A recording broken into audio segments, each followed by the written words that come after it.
வாங்க ஒரு சின்ன விஷயத்த பத்தி யோசிப்போம். நீங்க ஒரு எக்ஸ்பர்ட்ட பார்க்க போறீங்க. ஒரு ஃபினான்ஷியல் அட்வைசர்னு வச்சுக்கலாமே. அவங்க உங்களுக்கு ஒரு சூப்பரான பிளான் கொடுக்கறாங்க.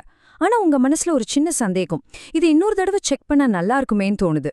இது எல்லாருக்கும் நடக்கிறது தானே. ஆனா அந்த ரெண்டாவது ஒப்பீனியனை நீங்க யார்கிட்ட கேக்குறீங்கன்றதுல தான் இங்க மொத்த கதையுமே இருக்கு.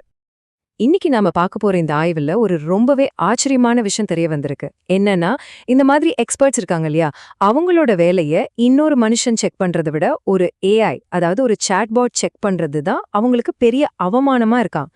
ஏன் இப்படி நடக்குது, இதனால என்ன பிரச்சனை வரும், அத பத்தி தான் நாம இப்ப பார்க்க போறோம். இப்ப உங்களையே அந்த இடத்துல வச்சு யோசிச்சு பாருங்க. உங்க ஃபியூச்சருக்காக ஒரு பெரிய ஃபைனான்ஷியல் பிளான ஒருத்தர் கொடுக்கறாரு. நீங்க என்ன பண்ணுவீங்க? உடனே ஓகே சொல்லிடுவீங்களா? இல்ல வேற யார்கிட்டயாவது ஒரு செகண்ட் ஒப்பீனியன் கேப்பீங்களா? நம்மள பல பேர், ஆமா இன்னொருத்தர்ட்ட கேட்டா நல்லது தானேன்னு தான் நினைப்போம். இங்க தான் ஒரு சின்ன ட்விஸ்ட் வருது. அந்த ரெண்டாவது ஒப்பீனியனை நீங்க யார்கிட்ட கேட்கலாம்? இன்னைக்கு உலகத்துல நமக்கு முன்னாடி ரெண்டு முக்கியமான ஆப்ஷன்ஸ் இருக்கு. இந்த ஆய்வு முழுக்க முழுக்க இத பத்தி தான். ஒரு பக்கம் நம்மளோட பாரம்பரிய வழி இருக்கு, அதாவது இன்னொரு அனுபவம் வாய்ந்த மனுஷன்கிட்ட போய் கேக்குறது. இன்னொரு பக்கம் லேட்டஸ்ட் டெக்னாலஜி இருக்கு, அதாவது ChatGPT மாதிரி ஒரு ஏஐ கிட்ட உங்க பிளானை கொடுத்து அது என்ன சொல்லுதுன்னு சில நொடியில தெரிஞ்சுக்கிறது. சோ ஒரு பக்கம் மனுஷனோட அனுபவம், இன்னொரு பக்கம் மெஷினோட வேகம். நமக்கு இந்த ரெண்டு வழியுமே ஒண்ணு போல தெரியலாம். ஆனா உங்களுக்கு முதல்ல அட்வைஸ் கொடுத்தாரே அந்த ஆலோசகர், அவரோட பார்வையிலயும் இது ரெண்டும் ஒண்ணுதானா? நீங்க ஒரு மனுஷன்கிட்ட கேக்குறதுக்கும் ஒரு மிஷின் கிட்ட கேக்குறதுக்கும் அவரோட மனசுல ஏதாவது வித்தியாசம் இருக்குமா? சத்தியமா இருக்கு. சரி, இந்த இமோஷனல் வித்தியாசத்தை ஆராய்ச்சியாளர்கள் எப்படித்தான் கண்டுபிடிச்சாங்க? வாங்க பார்க்கலாம். அவங்க ஒரு சிம்பிளான ஆனா ரொம்பவே புத்திசாலித்தனமான ஒரு எக்ஸ்பெரிமெண்ட் பண்ணிருக்காங்க. இந்த ஆய்வுக்காக கிட்டத்தட்ட 200 நிஜமான அனுபவம் வாய்ந்த ஃபைனான்ஷியல் அட்வைசர்ஸை கூட்டிட்டு வந்தாங்க. இது ஏதோ சும்மா கேள்வி கேட்கிற சர்வே கிடையாதுங்க. நிஜமாவே இந்த எக்ஸ்பர்ட்ஸோட உணர்வுகளை நேரடியா அளவிடுற ஒரு சோதனை. இந்த சோதனை எப்படி நடந்துச்சுன்னு பாருங்க. முதல்ல ஒவ்வொரு அட்வைசரும் ஒரு கற்பனையான கஸ்டமருக்காக மெனக்கெட்டு ஒரு ரிட்டையர்மெண்ட் பிளானை உருவாக்குறாங்க. ரெண்டாவது, அந்த கஸ்டமர் இப்ப அந்த பிளானை செக் பண்ண போறதா சொல்றாங்க. இங்கதான் அந்த ட்விஸ்டே வருது. பாதி அட்வைசர்ஸ் கிட்ட கஸ்டமர் இன்னொரு மனுஷன் கிட்ட தான் செகண்ட் ஒப்பீனியன் கேக்குறாருன்னு சொல்றாங்க. மீதி பாதி பேர்கிட்ட கஸ்டமர் ஒரு ஏஐ கிட்ட செக் பண்றாருன்னு சொல்றாங்க.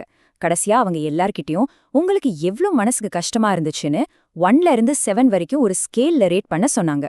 நீங்களே சொல்லுங்க, எது அவங்கள அதிகமா புண்படுத்தியிருக்கும்?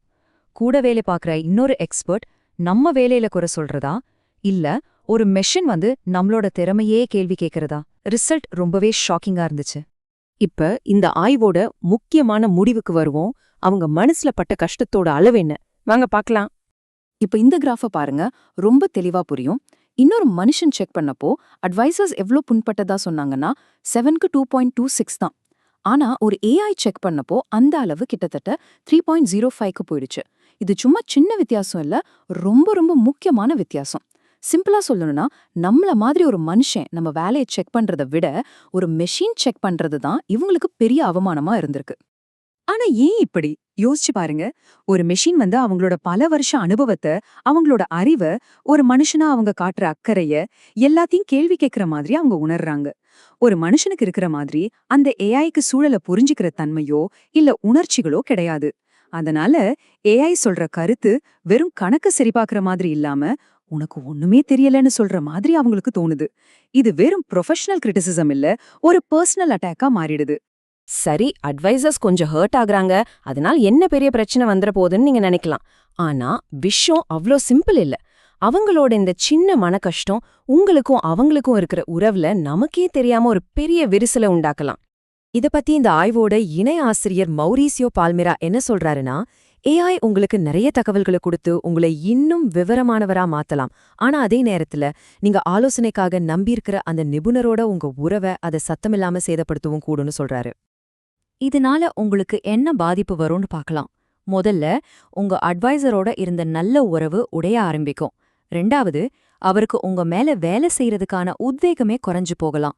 ரொம்ப முக்கியமா, அவரோட வேலையோட தரம் குறைய வாய்ப்பிருக்கு. போக போக உங்க 2 பேருக்கும் இடையில இருந்த நம்பிக்கையே கொஞ்சம் கொஞ்சமா காணாம போயிடும். அப்போ இந்த முழு விஷயத்துல இருந்தும் நாம கத்துக்க வேண்டிய முக்கியமான பாடம் என்ன? பாருங்க, நம்ம கண்டிப்பா தகவல் தெரிஞ்சுக்கவும் சரிபார்க்கவும் ஏஐய அதிகமா பயன்படுத்த போறோம். அது தவிர்க்கவே முடியாது. ஆனா இந்த டெக்னாலஜிய பயன்படுத்துற அதே நேரத்துல நம்மளோட முக்கியமான மனித உறவுகளை, குறிப்பா நாம நம்புற எக்ஸ்பர்ட்ஸ் கூட இருக்கிற உறவை எப்படி காப்பாத்திக்க போறோம்?